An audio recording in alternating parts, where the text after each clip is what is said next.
एक छोटे से गांव में दो पक्के दोस्त रहते थे, राजू और मोहन। दोनों बचपन से साथ खेलते, पढ़ते और हर बात आपस में बांटते आए थे।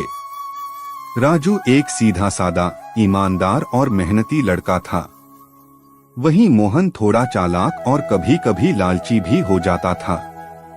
एक दिन राजू अपने घर के पीछे बगीचे में गड्ढा खोद रहा था, क्योंकि वह एक आम का पेड़ लगाना चाहता था।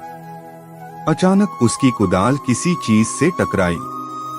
उसने जमीन को और गहरा खोदा तो वहां एक पुराना मिट्टी का घड़ा में सोने के सिक्के भरे हुए थे। राजू को बहुत हैरानी हुई। उसने बिना देरी किए मोहन को बुला लिया और कहा, देखो मोहन, यह घड़ा मुझे मेरी जमीन में मिला है, लेकिन तुम मेरे सबसे अच्छे दोस्त हो, इसलिए मैं चाहता हूँ कि तुम भी इस बारे में जानो। मोहन की आंखों में लालच आ गया। उसने कहा, राजू, यह घड़ा हम दोनों का है, क्योंकि हम बचपन से सब कुछ साथ में बांटते आए हैं। राजू ने समझाया, भाई, मैं तुम्हें बिना बताए भी यह रख सकता था, लेकिन मैंने ईमानदारी से तुम्हें बताया।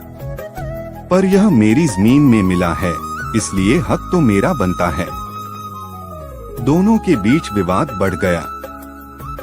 अंततः वे गांव की पंचायत में पहुंचे। पंचों ने दोनों की बात ध्यान से सुनी और फिर फैसला सुनाया। यह घड़ा राजू की जमीन में मिला है, इसलिए वह उसका मालिक है।